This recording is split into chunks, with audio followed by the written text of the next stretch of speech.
Stories in the news. State Investigations Commission says members of the State Commission on Correction should all resign. Chairman of the State Committee on CIA Irregularities says it will consider some means of protecting its witnesses after the murder of underworld figure Sam Giancana. Defense Secretary Schlesinger says the Soviets have begun deploying super IBMs. This is Lester Smith reporting. Next news as it happens. Next scheduled news at 11 o'clock. Over WOR Radio 710, the Talk of New York.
I'm really singing good, you know, really.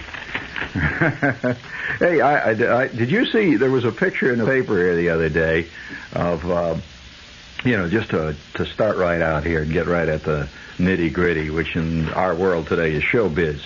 Our world is based on showbiz. It really is. In fact, sex has become showbiz. Crime has become showbiz. Showbiz has become showbiz. It's all showbiz in the yard wide. It always was, That's I think that's why people in the beginning got involved in all kinds of religions, unbelievably theatrical. It takes one heck of a magician to turn somebody into a pillar of salt, I'll tell you that. That's a scene. I'd love to have seen it. Water is parting and people, oh, wow, burning bushes. I'll tell you, that's all showbiz. And you got to accept that, It's part of the pageantry of human existence, right, gang? The agony and the thrill of defeat. But I must say that the other day I was looking in the paper there, and there's a picture in the paper of Burt Lancaster. And hello, wait, let me adjust this thing here. And Lancaster looks almost exactly like the late and the later stages of his career, Ernest Hemingway. Oh, yeah, he's got a giant white beard, He's got that baseball cap bit, and he's going into that whole scene there. And I guess guys get into that avuncular stage, and they see themselves as the great sage. And so he was talking about, the fact that this TV show he did, they're going to run it on 6 successive weekends in the summertime. And he's really bugged. He says, who the heck hangs around and watches television in the summer? Well, TV freaks. I mean, I know people who look forward to their 2-week vacation now so they can watch television 24 hours a day. They don't have to interrupt it by going to work, and all that stuff. Oh, yeah, it's madness. But which brings up the point that my television show goes back on the air the 12th of July, in case those of you who missed it the first time around. Yeah, it's on the PBS, which locally here I guess is 13, right? And, of course, I don't know what time they'll broadcast it locally. It goes on the network the 12th. and they tape it. Some stations will play it 2 in the morning, others will play it opposite Cannon, and all the rest of it. So it's going to run through October. So there's some hope for the summer then, right? Sure. What the heck? Speaking of of showbiz, hey, do you know that there's a town? My spy out in the West Coast, he sends me these great dispatches, from the underground. He operates a submarine, this friend of mine, and he's got the only submarine in Palm Springs, California. It's not much business, actually. It's a desert out there, and so he thought it would be a big tourist attraction, but it isn't. And he takes people on rides and stuff. He's got the only submarine I know that operates on wheels. He found out there was no water at all around Palm Springs. A heck of a disappointment. So now all he does is he just drives around, and people get in, and they put the periscope up, and and he hollers, "Fire 4 tubes," or blow out the torpedoes, or whatever they holler. Up periscope, down periscope, dive, doing, doing. The bell goes, and it's very exciting. But he keeps me informed of what's happening out there. See, and he says that here's a piece that he sent me from the L.A. Times, and it's from Kelso, California. Well, you know who Kelso was and is. Yeah, Kelso, the great horse there. Sure, Kelso. Speaking of Kelso, one morning I was out at the Belmont Park at 5:00 in the morning one morning, and I tell you, that's morning. Oh boy, I'll tell you. And all these guys wearing, no matter what kind of weather it is, see, whether it's middle of summer, whether it's middle of winter, the racetrack types, the real racetrack types, which are little short, heavy-set guys, always wear dark suits and fedora hats, which you think probably went out of style with Jimmy Cagney, but not so among the real racetrack cuckoos. They sit way up in the dark part of the stand up there at 5:00 in the morning with these big binoculars, and they watch everything that moves. I saw one guy, for example, with a stopwatch, and he was clocking a mole that was crossing the track. And, I told him, I said, I says, what's with the mole? He said, you never know when he's going to run. And I said, oh, okay. Yeah, they have to keep track of everything out there, if I may use the phrase. You track, you get it really good. So that's worse than Phyllis Diller. So nevertheless, he was sitting out there, see, tracking his mole. So I walk out on the track there, see, and it was nice and soft and kind of gooey. They had just run the rake over the thing, see, and it rained a little bit the day before. And all of a sudden I hear blump, blump, blump, and I see coming right at me is Kelso. He's out there on an extended run, and he goes tearing past me. I'm one of the few people who has had mud kicked in the face of himself personally by Kelso, one of the great horses of all time. So, I enjoyed that. So a couple of months later, I go back out there, and I got mud kicked in my face by another great horse, Carryback. Now, you know what I think would be terrific? How they have, All-Star Day, not All-Star Day really, but they have Old Timers Day out at the ballpark, and they bring back all these old third basemen, and they always, they hear the PA system is constantly, and I through the little echo chamber now, And now, ladies and gentlemen, number 17, the great all-star second baseman who played from the year 1922 to 1937. Number 37 coming out on his field now. Let's give a hand to Charlie Gehringer, the great shortstop and second baseman for the Detroit Tigers.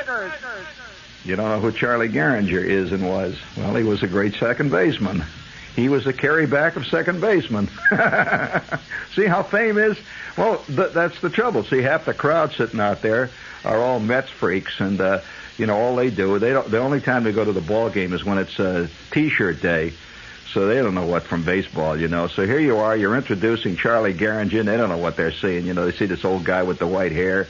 But nevertheless, I think, everybody in baseball recognizes that the all-star or the old-timer game is a big draw, see? So and television, of course, goes in for that. It's big. I mean, every couple of days it seems like they're bringing back George Burns, and they bring back Groucho And, they wheel these old guys in, and they make their little funnies, and then they wheel them out, and everybody cheers. So it's all part of that scene, but it doesn't seem to be part of racing. And can you imagine a day when you go out to the racetrack, and they've announced that before the big race, they're going to have all these old-timers day, and led by, say, Secretariat. They just walk around the track in their original colors. Wouldn't it be a great idea? And riding him would be, of course, a jockey who rode him during his great period of winning. So here's Ron Turcotte out there. He's riding Secretariat, and they bring Kelso. Kelso's around yet. Nashua, Carey back.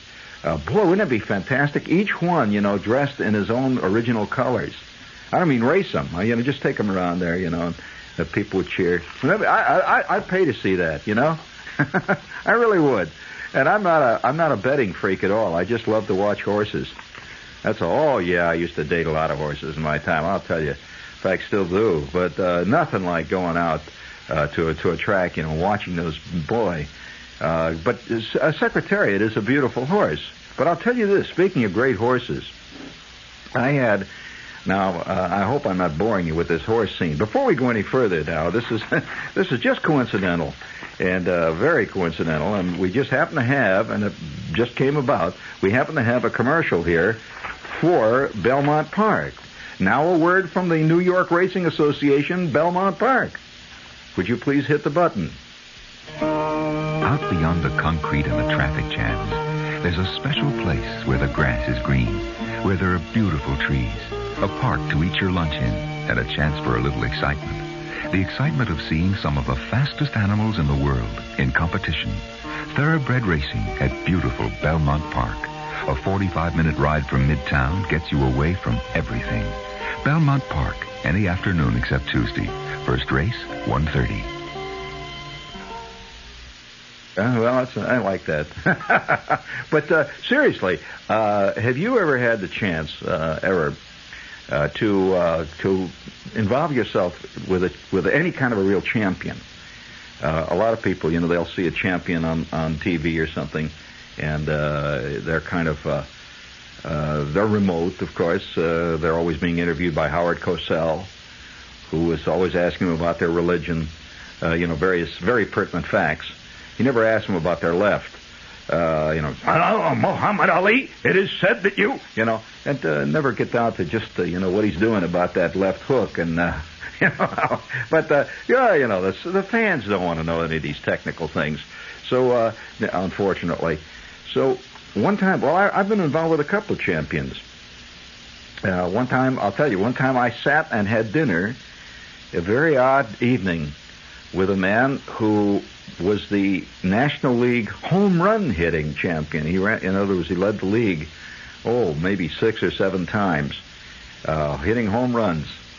And we were sitting there, and we were both that night eating stone crabs. In case you want to know what champions don't necessarily eat Wheaties, he was eating stone crabs with cold mustard sauce. Very elegant evening, with a little white Alsatian wine. It was kind of a nice evening. We were sitting there, and he was discussing, we never talked much about home runs, but he had hit all these homers, and he really was a legit champion.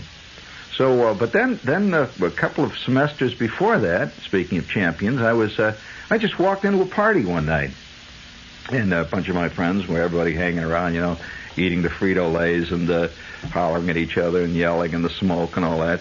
And in the middle of the crowd, I found myself suddenly talking to this guy, and then it dawned on me who it was. The ex-heavyweight champion of the world. Who was that? No, for God's sakes. You're going back to the year 22. Good God, John L. Sullivan, what are you talking about? What the hell do you think you're listening to? No, it was Floyd Patterson. And he was, he had just sort of packed it in, and he wasn't anymore, he wasn't champion any longer, but he had been champion. This is WOR New York. But now, the only champion that I personally have been involved with in action was really something. Twice I've had actual experiences where I was involved with a champion. One time, I was playing in a Pro-Am golf tournament, And you know, when they assign you to a quartet, a foursome in the Pro-Am tournament, it's done usually by lot. In other words, the names are drawn, see? So that's all there is to it.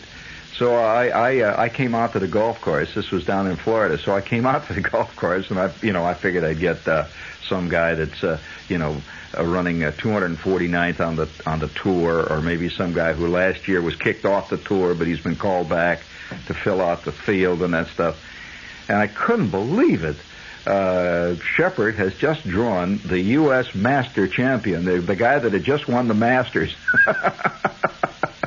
And I made one of the great money winners of all time. Let's put it this way. He was known at one time as the Bear, the Golden Bear. Right. And so, he's very cool. And I said, how are you? He said, it's okay. I said, that's the way I am. He said, I said, yeah, okay, So we got into the golf cart. It was kind of nice. See, it's kind of nice to be going around. And our bags were right together. See, my golf bag was bumping up against his. And if you were more than 20 feet away, you couldn't have told the difference. They looked just as good. Your golf club looks just as good as anybody else's until you take it out of the bag and hold it. At which point...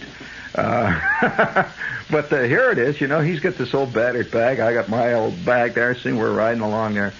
And there's only one problem when you're dealing with that kind of a situation, see. Generally, when you're just out there playing with your friends Aki and Al and that kind of stuff, see, you can hold your own. You feel pretty good about what you do. You get off a good one, And so Shepard gets up. By the luck of the flip of the coin, who's up first? Yeah, that's right.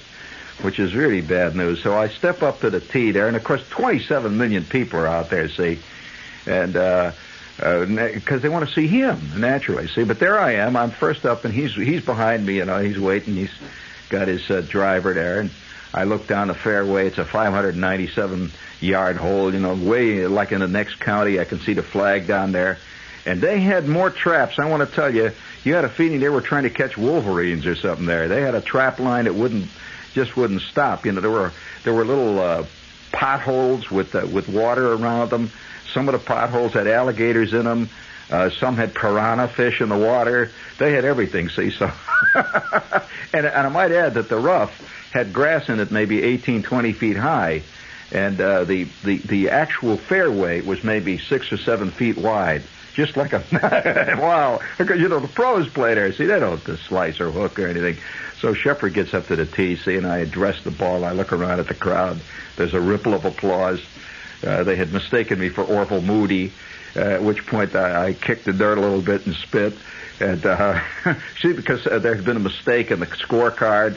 So at that point, Shepard takes his first swing. Well, there are times when man rises to... they always say that a man that gets elected to the presidency rises to the occasion. He becomes another man.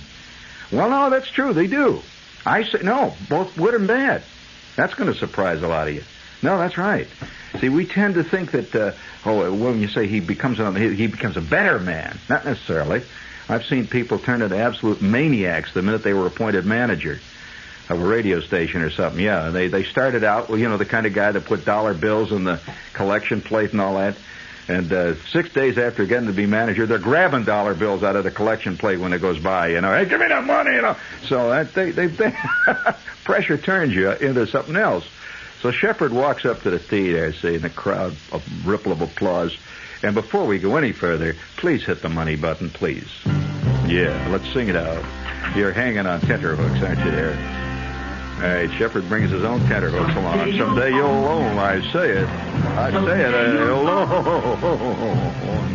Sooner or later, you'll own the Generals. Yeah, for 60 years, General Tire has been one of the nation's leading tire manufacturers. But General Tire means more than tires. They have this one-stop car care center, which is staffed by experts who know how to take care of your car, not like you.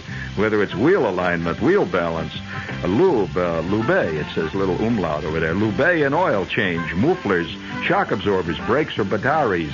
No, that's batteries, I'm sorry. But they do all this stuff down at your General Tire. One-stop service. So look into your yellow page and ask for them. Sooner or later. I say it, sing it. General. How-do-do-do. Da-dum-bum. Sooner or later, you'll on generals. Ra-do-do-do-do. And the sale of the year is here. Lafayette Radios Warehouse Clearance Sale.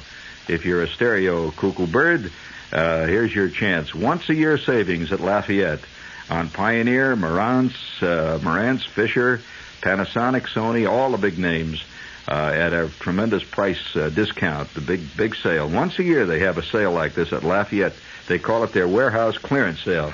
Get rid of all the stuff in the back there where the cobwebs are beginning to form. Here's your chance to clean up, buddy. Let's see. They're at 45 Warren Street in Manhattan. Also in Brooklyn, Flushing, Syosset, Scarsdale, and Paramus, New Jersey. Your 6 Lafayette electronic shopping centers. And if you don't know where one of them is, look it up in the book and give them a call and they'll tell you where to look for the Warehouse Clearance Sale Center. What are you doing this weekend? Are you going to see a disaster movie that wasn't meant to be one? Are you going to wait in line to be overcharged and underwhelmed? You can plan your weekend with the Village Voice. The Voice tells you now what the others tell you later about films you won't want to miss, rock groups on the way up, off-Broadway, off-Broadway, dance, concerts. We'll even tell you what you can see for free. In the best entertainment town in the world, you need the best entertainment guide. Pick up The Voice at your newsstand now. The Voice. Something to think about. Well, the Voice is getting Madison Avenue, ain't it? Indeedy mo. Wait till it gets Mason Rudolph and Alexander Squirby. The Village Voice for the people who think. In this town, all 7 of you. And now, let's hit the button once again. With all the publicity surrounding the new individual retirement account for people not covered by pension plans, you might think that the road to riches was just a matter of filling out a newspaper coupon. Well, nothing's ever that simple. The East New York Savings Bank believes that you deserve individual help in planning your IRA program. And now, through their exclusive pension specialist service, it's yours without charge. You'll be able to select the most productive savings plan for your IRA dollars. You'll get invaluable data on IRA tax provisions. You'll learn which family members qualify. There's a lot to discover about the pension specialist service at the East New York Savings Bank, and here's how. Just call area code 212-354-0508. That's 212-354-0508. An East New York representative will arrange a personal planning session at the most convenient office. That's the individual approach to the individual retirement account. The East New York Savings Bank, member FDIC. Remember, call 212-354-0508. Okay, you want to hear what happened on the first tee? There must have been 120,000 people there. I'll tell you. Have you ever done something which you generally do in absolute private, followed by something they call the gallery? Oh, I'll tell you. You know, I'm used to that in showbiz. You know, when you perform before thousands of audiences all the time, that's something else. But when you're doing something that you ordinarily do, and you're a little covert about it, if not apologetic, and suddenly you're followed by crowds of people. You know, it's like everybody has come out to watch you take a shower, and you know, they applaud every time you grab the life buoy and all. So anyway, I walked up to the tee. See, there was a ripple of applause. I turned, and I flicked my sunglasses down like all the pros do, and I had these shoes with the spikes. The whole works, see. Oh, yeah, with the gloves, all the fancy gloves. In fact, one of the great things about this Pro-Am was that they gave you the shoes. Yeah, that was the gift they gave you to come there and do this thing, see. So my shoes were absolutely the same shoes that were being used by this great pro. He had the same kind of shoes. And they were white, and they had this great big tongue that hung down with a gold thing on the front, that says Pro-Am. And I had the glove with the white, in fact, it was red, had little red stripes on it, and had a great big gold seal on the back. And walks up to they gave everybody a dozen balls too, see, with it said Pro-Am. Well, this is a very official thing. They had it stamped on a commemorative Tony Lima Pro-Am or whatever it was. See, so I steps up to the tee and I places my $17 ball down there, and I spit in my $9 glove, and I kicked my $74 shoes into the dirt, and I flexed my $3 driver, and the one that I got at Montgomery Ward. So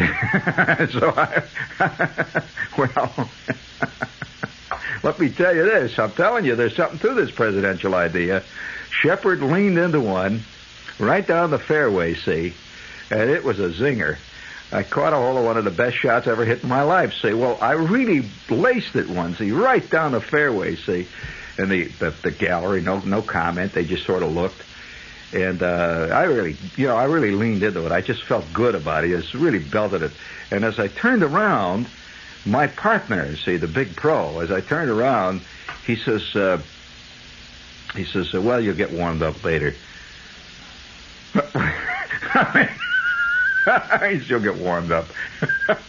He was serious, see, and I thought, what? It was the best shot I'd gotten off, since I was about, 9 years old. I really laid one out there, see. So he very calm. Well, I did not realize the import of his words, you see, until he got off his drive. Well, I just want to tell you, friends, have you ever stood next to an F-11 when it's taken off? That rush of air and that scream and all that? Well, that's the sound of his driver. I mean, he just had that neat swing, and it gathered momentum as it down. It went faster and faster until it went, that kind of goes, there's a little click, like that. And I just saw that ball. I mean, my ball, where it was, see, I'd really hit a good one, and I even got a good roll, see. Well, his ball had just begun to climb when it was going over mine. Holy smokes. I realize that many are called, but damn few are chosen, friends, in that league. I did do one thing, though. I'll tell you this, see. So we're going all the way around. Shepard is being very discreet, and it was a great feeling because now he's giving me tips, which, boy, I'll tell you, can you imagine what it would cost if I tried to pay him for that, So he says, listen, he said, watch you there. He says, I want you to... He says, next time, he says, just bend your knees a little more. He said, drop your knees a little bit there. He says, you're standing a little too straight. He said, drop your knees a little. And he says, wait a minute. He says, give me a practice swing there now. So I go, woof. And he says, he said, okay, so I'll tell you what you do now. He says, watch that left wrist now. He says, here. And so he reaches over and he grabs my wrist. And he squeaks it, I said, oh, wow. He said, okay, so now try it. He says, now hold that wrist. And so whoop. Well, I felt kind of great about that. See, he was doing it in private. See, the gallery had not caught up with us when they figured, we were just having a friendly chat. So the gallery caught up. And here was Shepard now. He's laying in a trap. I spent a good deal of time laying in a trap there. You're listening to a guy who's made a specialty out of getting out of traps. And, no, I'll tell you what I did. Really, that's a trick, the whole business of 2 inches back of the ball and all. See, so Shepard is back in this trap. I couldn't even see the pin. And, I'm roughly about 60 yards out of the pin, maybe 70 yards, 75 yards away from the pin, but in a trap off to the right and deep. And, you see the green was on a hill that, was a pitched green, see, that went only pitched away from the tee, strangely enough. You had to hit it over a lip and down, see. The real mean hole, see. And on the other side, it had a water hazard. It was kind of crescent-shaped. So if you pop this baby over the green, it was goodbye ball, see. Either that or you get out the flippers and the snorkel gear and you start playing it from the bottom. So, I'm way down in this hole, see? And, nobody's paying any attention to me, obviously, see? So it's my turn to shoot. So I see this guy's head come over he's already, he's on in 2. Well, after all, it was a 700-yard hole. He had to take 2 shots at least on that one. So he's on in 2, see? So I'm laying about 48, and I'm down in the sand down there, and the ball is half buried, see? And it's very embarrassing to be holding up people of that nature. I mean, it's really discouraging to have the quartet behind you. You see, is Lee Trevino. Trevino hollers something like, "Hey, Senor, we play through, huh?" It's not bad to have Lee Trevino play through you. So I'm down there, but it's even better though to have to ask to play through Lee Trevino's quartet. That's even better. You holler, "Excuse me, you're down in a trap, Lee. You mind if I go through?" That it really makes you feel good. So I'm down in the trap there, see, and the guy looks down at me. He says, okay, he says, line it up on that tree over there. I said, all right. So I look down in the sand, and there's this whole big ring of people all around the green, see. I'm afraid I'm going to brain somebody. So at that point, Shepard says, well, here goes nothing. And I've got, I'm using my wedge. See, and I dig in, boom, sand, whoa! And I'm coughing the sand. The ball is gone. And I just see it disappear into the cloud of sand. There's a brief pause, and I hear this, wah! Shepard holds out from 70 yards out in the trap. Well, everything I did from that day on was anticlimactic. Didn't matter.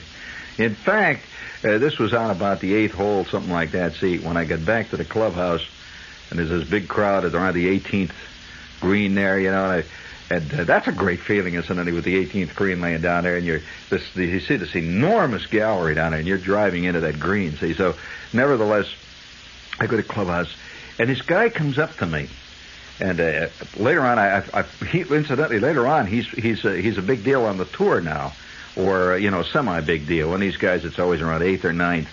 There's at least 30 golfers named Tommy. So. This guy comes up to me, and I didn't know who he was. He had this green T-shirt on, and sort of bronze guy, and he says, are you the guy that holed out on the 8th there?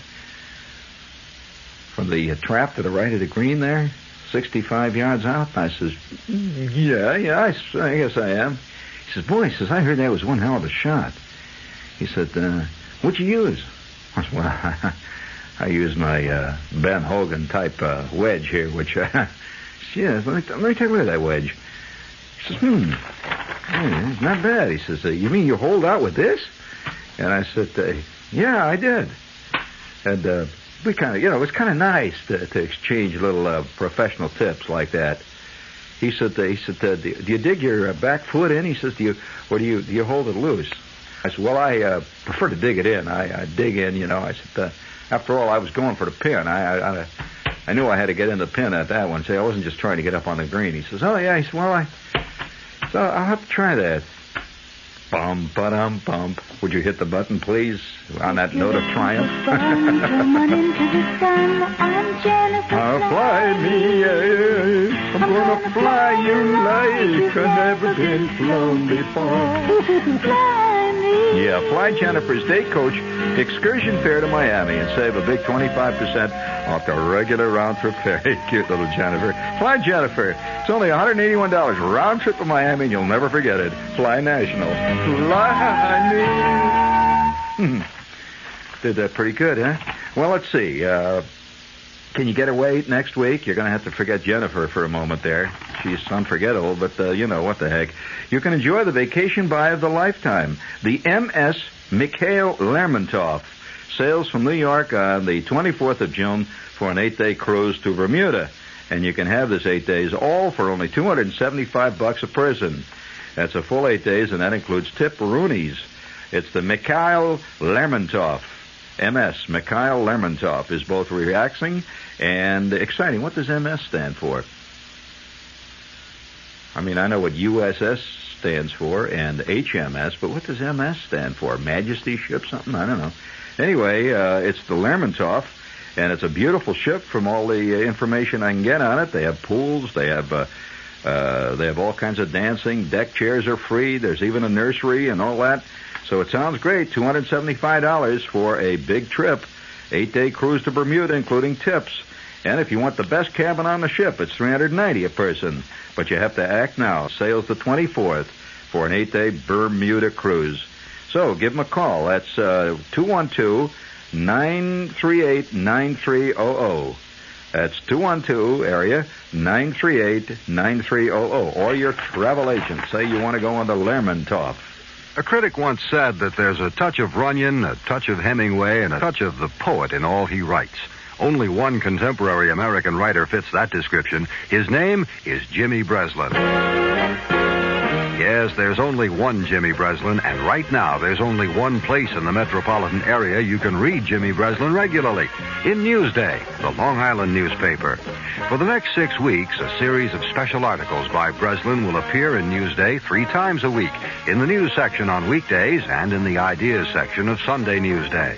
If you enjoyed Breslin's commentary in the past, get ready for a new twist.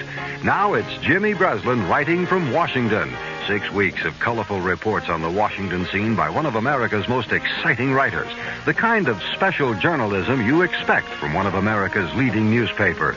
Jimmy Breslin, a special bonus for the next 6 weeks, only in Newsday, Long Island's own newspaper. All righty. Right.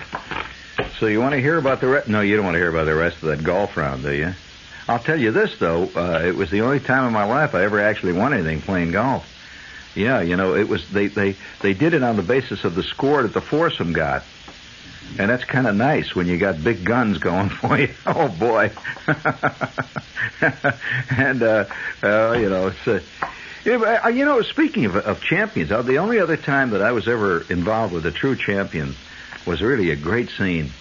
I was in Ireland, and Ireland is a lot of, like any other country, Ireland is highly, personal. If you go to, say, India, what you get out of India, it depends entirely on your head. It does not depend on what kind of pictures you take with your Kodachrome slides and stuff. So it's extremely personal. Now, when I went to Ireland, I happened to be into horses, kind of casually, not a fanatic. I dig it, but yet on the other hand, I've never been a fanatic. What I'm about to tell you probably would drive a fanatic up the wall because, a fanatic would say, oh, my God. So, nevertheless, by the way, please don't write me that letter. So, nevertheless, there's always somebody writing a letter. You're too fine a person. Well, I'm not too fine a person. You don't know anything about me. But, no, I'm really depraved. But, oh, yes, decadent, right. Why do you think that I have a subterranean subliminal appeal? Because I reflect the decadence of our time. Almost like a mirror image. I frankly admit that I dig Big Macs. And, I sit and watch bad, rotten television when a bad, rotten movie isn't available. And, so what the heck? So, nevertheless, I'm over in Ireland, see, and, among other things, how much time do I have, Dave? Please, quick.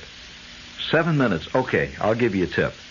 If you're looking for something really interesting to do this year, I think it's a little late for the spring show. There are two things to go to that I find fantastic in Europe. One of them is the spring show in Dublin, which is held very early in the spring. I think it's around the first 2 weeks of May, roughly, so we've missed that. But the spring show is like Ireland's let's say the entire country of Ireland's combined county fair. It's like if you took a national fair, really. We don't have any parallel in this country at all to it. But the spring show is 1 week, and it's a fantastic thing right in the middle of Dublin, in this great big, beautiful, ancient arena, this ancient park called the Royal Dublin Enclosure. Actually, it's called the Royal Dublin Society Grounds, but the enclosure is within it. You see, the enclosure is where they do the events, and all around it is this ancient ground, and it's all Victorian. It goes back to roughly the last quarter century of Victoria's reign. It is truly Victorian, and it's exactly the way it was, except they've wired it for electricity, and that's about it. And these ancient buildings, these old, and they're beautiful. They're all magnificently maintained, and trees and great fields around. Right in the middle of town, there's these fields all around it, and trees, and you can smell the animals that are there. It's just a great feeling. And that's the spring show. That's in the first couple of weeks of May.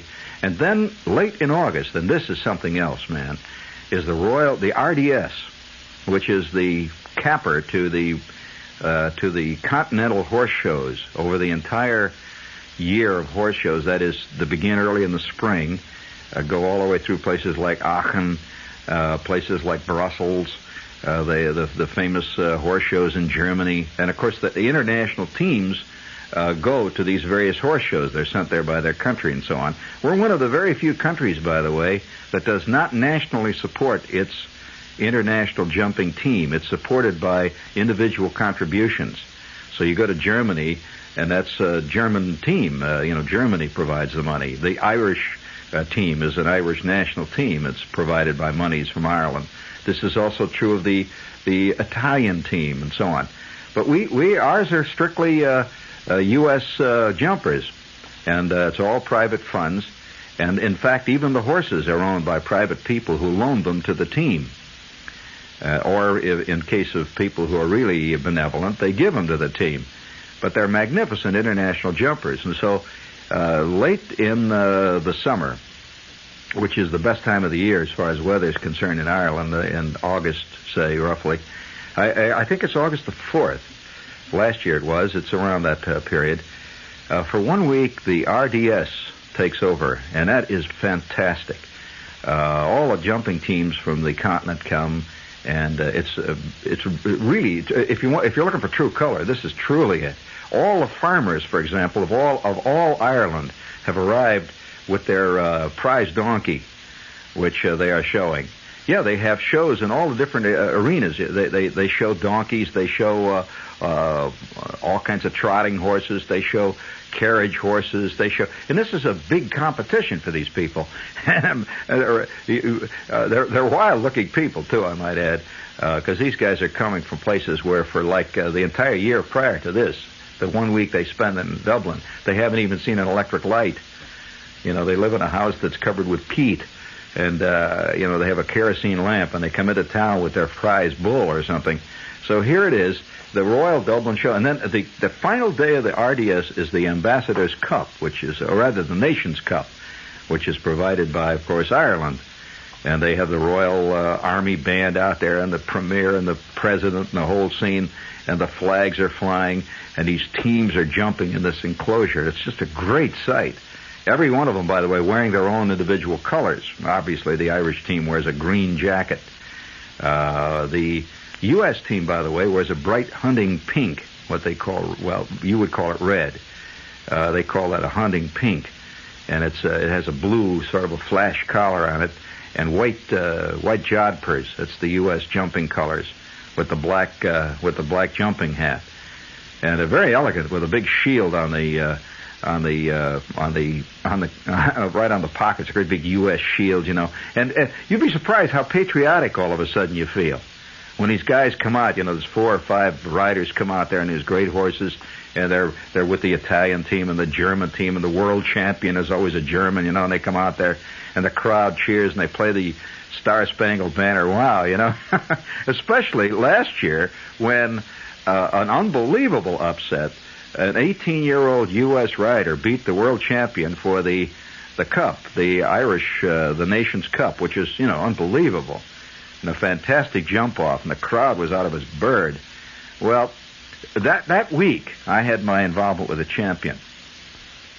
I was out in the countryside later, about 2 days later, and this friend of mine who was into horses says, "You want to go riding?" And I said, "Do I want to go riding?" Of course, see. So I was sent out to this place out in the country, outside of a town called Ennis, where they had a magnificent stable, fantastic stable of about 150 Irish jumpers of all kinds. These are all thoroughbreds, by the way. And the best Irish jumpers, in all of Ireland. And Ireland jumpers are just the best, see. And so I arrived out there, and this guy was waiting. A great big guy, looked a little bit like Gary Cooper, but with a raunchy Irish accent. I said, "I'm ready to ride." He says, "You can ride?" And I said, "Yeah, I can stay on him." So with that, they bring out the biggest, most impressive horse. Seriously, the single most impressive horse I've ever seen in my life. It was snow white and 17 and a half hands high. Now, if you don't know that much about that, this is a horse that makes, it dwarfs Wilt Chamberlain. And I'm looking up at this horse. He's flicking his head. And 5 minutes later, I'm out in the field on this horse, which, by the way, had been a national jumping champion. And what a fantastic horse, And this is a champion, see, and I'm hanging on the back there, and we're moving along, and I'm riding. And the guy says, quite soft on the mouth. And I says, "Yes." And just a little flick, and the horse moves. He just knows what he's doing, see, and we're going out, and the rain is coming down, and all that Irish green all around, and there's a flock of sheep to the left of us, and the bull looking real mad through the undergrowth at us to the right. The horse is looking at the bull, and we just move on through that countryside, and I says, my God, this is a real champ. And by the way, this horse has appeared on the cover of Vogue. This horse has been photographed in dozens of pictures. In fact, this horse used by Richard Burton